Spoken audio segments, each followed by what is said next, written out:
राष्ट्रीय अध्यक्ष राष्ट्रीय जनकर्मठ पार्टी अंशुल गुप्ता ने गाजियाबाद लोकसभा से किया अपना नामांकन। अंशुल गुप्ता का चुनाव चिन्ह बांसुरी। जनता से बांसुरी चुनाव चिन्ह पर वोट देने की अपील। शिक्षा, चिकित्सा, रोजगार पर रखे अपने विचार। देखा जाए गाजियाबाद लोकसभा क्षेत्र में चिकित्सा और सुरक्षा की बहुत ज्यादा आवश्यकता है, शिक्षा की बहुत आवश्यकता है, लेकिन वर्तमान सरकार में वो सब कुछ नहीं हो पाया। क्या इसमें भी आपका फोकस है इस चुनाव में? जी, हमारा तो हमने सबसे पहले यही बात सबको बताई है कि अगर मैं अपने बारे में थोड़ा बता देता हूँ। मैं एक सॉफ्टवेयर इंजीनियर हूँ बाय प्रोफेशन। और मैं विभिन्न देशों में रहा हूँ। मैं इंग्लैंड का एग्जाम्पल देता हूँ, यहाँ पर मैंने 2 वर्ष बिताए हैं। वहाँ पर जनता टैक्स देती है पर उनको दुख नहीं होता। कारण क्या है कि जनता को टैक्स के बदले सुविधाएं मिलती हैं। सुविधाएं मिलती है चिकित्सा सुरक्षा की शक्ल में और साथ में स्वास्थ्य की शक्ल में और पढ़ाई की शक्ल में।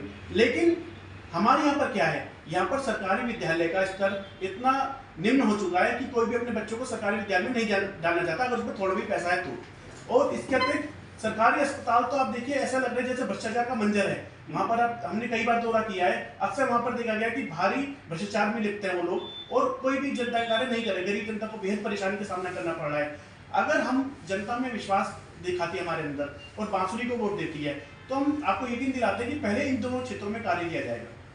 क्या लगता है जिस तरीके से जो है वर्तमान सरकार ने जो है 2 करोड़ नौकरी का वादा किया था, 10 साल हो गए लेकिन अब तक जो है 2 लाख तक नौकरी नहीं मिल पाई। क्या राष्ट्रीय जनकर्मठ पार्टी इस और भी लोगों को जागरूक कर रही है? जी बिल्कुल, हम तो खुद ही हमने पहले एक प्रकल्प चलाया जिसमें हम लोगों को युवा को रोजगार दें। हमने खुद वो प्रकल्प चलाया। हमारा तो विश्वास है जब युवा के पास आप उसको धन मत दीजिए। ऐसी बहुत सारी सरकारी योजना चलाती जब उनको धन दिया जाता है, धन से आप उनको निर्भर बना रहे हैं। आप उनको नौकरी दीजिए ताकि उनके अंदर एक उत्साह की भावना रहे। धन से आप किसी को निर्भर तो बना देंगे लेकिन उसके अंदर आत्मसम्मान की भावना खत्म हो जाती है। इसलिए मैं यही कहूंगा कि अगर हमें अवसर मिलता है तो हम वास्तविकता में नौकरियों को सृजन करके दिखाएंगे, जो हमने अपने व्यक्तिगत स्तर पर भी करके दिखाया है। गुप्ता जी, देखा जाए इस तरीके से जो है पिछले 10 सालों में जो है भाजपा सरकार ने अब तक जो है 1,25,000 से ज्यादा प्राइमरी स्कूल अब तक बंद कर चुकी है। तो पढ़ेगा भारत बढ़ेगा भारत कैसे नारा कामयाब हो पाएगा? जी, नारा तो बिल्कुल कामयाब नहीं हो सकता क्योंकि ये तो नारा है। नारे को आपको वास्तविक धरातल पर लेना पड़ेगा। आपको ये देखना पड़ेगा जो आप पढ़ेगा भारत बोल रहे हैं तो क्या वैसी सुविधा दे रहे हैं?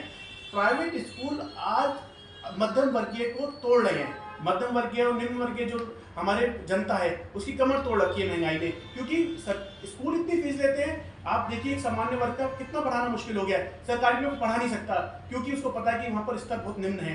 प्राइवेट में पढ़ा नहीं सकता, मजबूरी में वो कंप्रोमाइज करता है अपने जीवन से। आप सोचिए जिसकी जो व्यक्ति 20-30 हज़ार रुपये महीना कमाता है, जब उसको 10 से 15 हज़ार रुपये महीना अपने बच्चे की पढ़ाई में खर्च करने पड़ेंगे तो उसके दिल पर क्या बीतती होगी। परंतु मजबूरी है, उसको करना पड़ता है। ये वास्तविकता में बहुत चिंता का विषय है।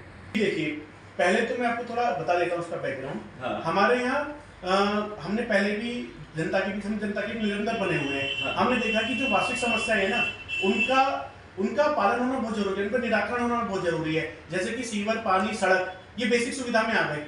इसके अलावा बिजली एक मूलभूत सुविधा में आती है, वो भी। ये 4 मूलभूत सुविधा है। उसके बाद आप ट्रांसपोर्ट की सुविधा देते हैं। ये मूलभूत सुविधा अगर आपने काम कर दिया तो आप विकसितता की ओर कुछ कदम बढ़ा सकते हैं। देखा जाए आप खुद एक युवा है और एक सॉफ्टवेयर इंजीनियर है और आज देखा जाए तो इस देश के अंदर जो है 60% की आबादी युवाओं की है और बेरोजगारी की बात की जाए तो एक नौकरी के लिए 1,000 से ज्यादा 10,000 तक फार्म भरे जाते हैं और निरस्त किए जाते हैं। तो सरकार की मंशा पे सवाल उठता है, तो आपकी पार्टी इस विषय पे क्या कहना चाहेगी?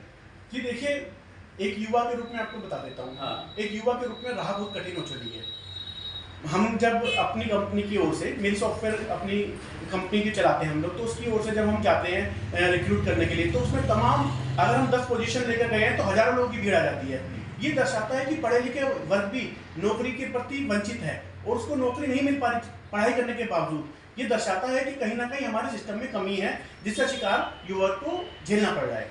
जनता की बात को उन कानों तक पहुंचा पाएंगे जिन कानों तक जनता की आवाज नहीं पहुंच पा रही है। 26 तारीख को वोट मैं वोटरों से यही अपील करूंगा कि आप इस बार वोट बहुत सोच समझ के दीजिए। वोट आपकी शक्ति है, अपनी शक्ति को पहचानिए। किसी बड़े नेता, बड़े नाम के चक्कर में वोट ना दीजिए। वोट ऐसे व्यक्ति को दीजिए जिसको आप कभी भी 24 घंटे कभी भी आप उसको पहुंच सके, जिस तक पहुंचना बहुत सरल हो। और बांसुरी पे अगर आप देकर हमें आप हमारे हाथ मजबूत करते हैं तो मैं आपको विश्वास दिलाता हूं, मैं पूरी तरह आपके लिए उपस्थित रहूंगा और जनता से जितने भी कार्य हैं उनको प्राथमिकता के आधार पर करूंगा। इसलिए यही कहना चाहता हूं कि धर्म और जाति के बंधन में न बटिए। धर्म और जाति आपको खाने पीने के लिए नहीं देंगे, ये सुनने में तो अच्छा लगता है, लेकिन हमें आपस में बांटता, समाज को आपस में बांटता भी है। मेरा आपसे ये प्रार्थना है, धर्म और जाति के आधार पर बिल्कुल भी वोट न करिए। वोट केवल आप अपने विकास के लिए कीजिए, जो आपकी बात सुने नेता उसके लिए वोट कीजिए, युवा शक्ति को वोट कीजिए। बस मैं यही कहना चाहता हूँ। बहुत बहुत